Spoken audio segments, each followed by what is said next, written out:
E é claro que a economia, gente, bate diretamente, como a gente estava falando aqui, com o ano eleitoral, com todas as articulações que começam já. Já começaram faz tempo, né? Mas oficialmente no trabalho já na segunda-feira. Hoje a gente teve a primeira reunião de líderes do ano para definir os trabalhos na segunda-feira. Essa reunião já terminou. O deputado Hugo Mota, presidente da Câmara dos Deputados, inclusive, já falou aqui nas redes sociais sobre as prioridades. E a gente conversa agora, então, com o deputado Mário Hesinger, que é do PDT, que vai conversar agora com a gente. Deputado, muito obrigada por conversar com a gente. Quero saber um pouquinho mais dessa reunião de líderes. O presidente da casa chegou a dizer que, em consenso, foi definido ali a questão da MP do Gás do Povo. Como é que foi essa reunião, essa articulação? A gente sabe que é um ano muito importante politicamente para os dois lados, governo e oposição. Boa tarde, bem-vindo por aqui. Boa tarde, é um prazer estar aqui falando com vocês. Realmente foi uma reunião muito tranquila e objetiva. Primeiro que resolveu-se, para agilizar a instalação das comissões, manter as mesmas comissões com os mesmos partidos, só trocando os seus membros, isso é muito mais rápido. Aquela discussão de quem fica com o quê perdeu-se, então a gente já vai fazer isso mais rápido. Escolhemos as duas medidas provisórias que você acabou de citar, uma é o Gás do Povo e a outra é um recurso do Ministério da Agricultura, para a próxima segunda-feira, já no dia da abertura dos trabalhos desse ano, já vai ser votada. E isso é com uma tentativa de agilizar esse processo. A gente tinha quatro projetos na área da educação que estavam tramitando, todos eles já com urgência, mas estavam separados. Resolveu-se apensar todos num projeto só, entregar para um relator só, para que isso fosse resolvido, e pode ser que seja votado na terça ou na quarta-feira. E esses são os primeiros movimentos que ocorreram do ponto de vista de pauta para a semana que vem. A pauta da segurança pública, da PEC da segurança pública, com a troca do ministro, as conversas com o relator serão feitas novamente, não com a mesma profundidade, já que já se avançou muito. E a proposta é que no dia 23 de fevereiro, exatamente após o Carnaval, seja votada a PEC da segurança. E, a partir daí, estabelece-se a data do PL das facções. Isso é o que está previsto nessa área, na área de segurança, para a gente. E terça-feira próxima nós vamos ter outra reunião para fazer a agenda básica, a agenda de indicação dos partidos para a semana do dia 11. Isso.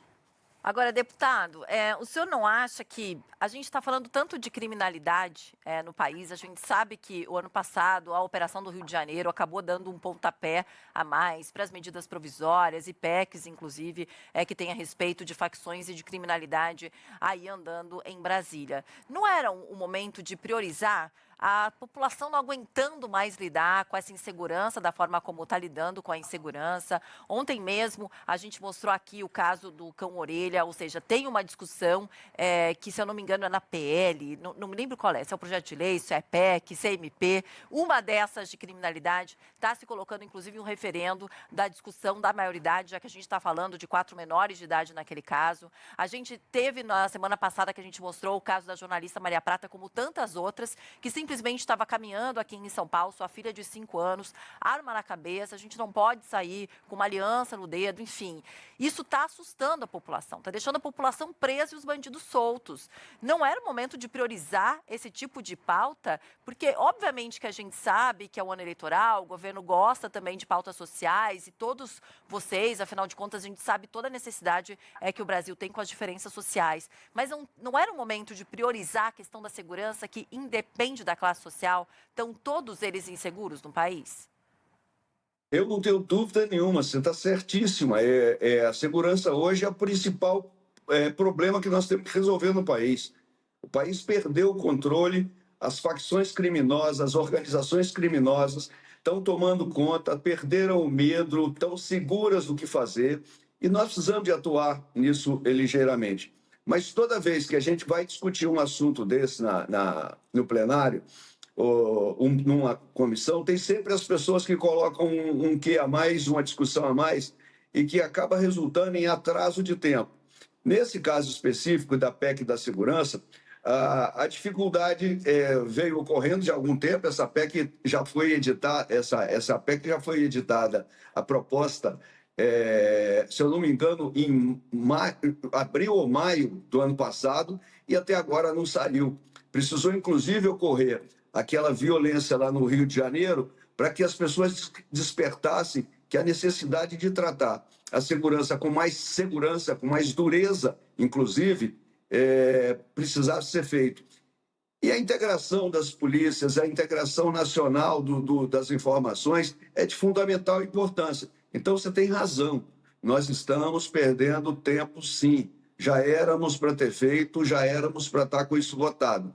Infelizmente, aqui é uma casa plural. Nós somos 513 deputados, nós somos 30 partidos, e o modo de pensar é diferente. Então, não é simples a gente conseguir que um projeto que tem essa dimensão, principalmente nesse momento de polarização política entre direita e esquerda, que eu acho um desserviço para o país, porque quando polariza para discutir política sobre assuntos de necessidade imediata, isso para mim é perda de tempo e antibrasilidade. Porque, sinceramente, o Brasil precisa e deve tratar a segurança pública como prioridade, sim. Hoje, essa é a prioridade número 1 do Brasil.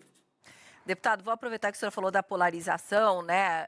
No ano passado, ali por maio, acho que foi, se eu não me engano, maio, junho, abril, o PDT tirou um pouquinho o pé do governo depois da saída do ex-ministro Carlos Lupe do governo. Como é que está hoje a relação de vocês com o governo? E também pergunto, porque a relação de vocês com o governo federal em um ano eleitoral, né? Para saber as prioridades do partido também. Bem, a gente, do mesmo jeito que aconteceu conosco lá no ano passado, no início do ano passado, nosso afastamento da Câmara dos deputados só da base do governo, foi um momento que a gente precisou de fazer, porque a gente vinha sendo negligenciado bastante pelo governo com relação aos nossos pleitos. Melhorou bastante, algumas coisas melhoraram com relação e com a presença da ministra Gleisi Hoffmann, o acesso às conversas melhoraram. Entretanto, muita coisa ainda ficou pendente. Então, nós nos mantivemos numa posição de independência, mas, naturalmente, todo mundo sabe, nós somos muito mais próximos desse campo do que do campo da oposição. Então, a gente vota muita coisa junto com o governo. Nós divergimos lá no PL das facções, porque nós achávamos que tinha que passar e o governo achou por bem não votar, mas nós do PDT votamos a favor. Temos momentos que a gente está junto e momentos que estamos separados. E a gente acha que nós estamos numa boa posição porque a gente tem capacidade de discernimento próprio e escolher o que é melhor para o Brasil sem fazer disputa ideológica. Deputado, existe uma conversa de uma possibilidade, ou pelo menos de uma vontade, de se ter uma CPMI, ou seja, uma CPI mista, que envolveria também deputados, né, deputados e senadores, com as polêmicas do Banco Master. O senhor seria a favor dessa CPI mista do Banco Master nesse ano? Eu assinei a CPI que o deputado Hollenberg solicitou, é uma CPI da Câmara, como já assinei uma, não assinei as outras duas, porque já assinei uma. E acho que tem que ter sim. Inclusive, hoje, nós pedimos na mesa de líderes que o presidente considerasse esse pedido e abrisse essa CPI imediatamente na Câmara. Fomos contestados porque, segundo segundo uma pessoa que estava fazendo essa informação, disse que tínhamos 17 pedidos de CPI na fila, que tinha que fazer todos esses para entrar uma outra. Eu não concordo com isso.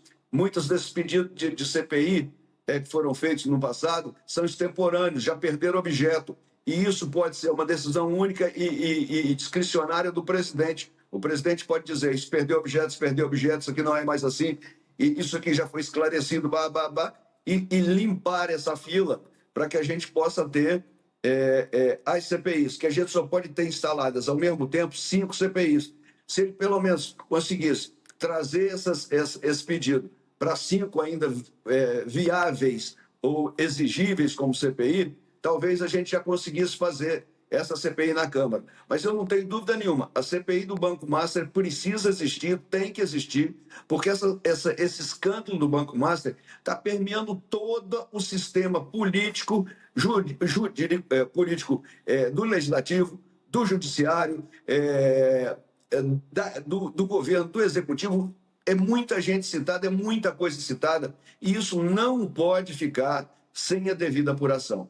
Isso é um absurdo. E quando dizem que o recurso não é recurso do povo, é um recurso dos bancos que botaram lá aquele dinheiro para nos casos de ter problema, mentira. Esse dinheiro é do povo brasileiro, é do correntista brasileiro. Por uma razão, todo banco, quando vai te cobrar uma taxa, alguma coisa, está ali embutido todos os custos que ele tem. Então, quem paga é você, quem paga é o cidadão que tem uma conta em banco, é o cidadão que tem uma transação financeira. Então, quando não, já tinha lá uma reserva de fundo que o próprio banco é que põe. Não, o banco deposita, mas quem paga somos nós todos. Então, esse é um escândalo muito grande e precisa ser apurado. Deputado, muito obrigada por ter conversado aqui com a gente. Boa volta ao trabalho oficialmente, né? Agora, com as discussões já e as votações que vêm em frente, a gente segue se falando ao longo do ano para repercutir todas as decisões, polêmicas e discussões. Obrigada, até a próxima.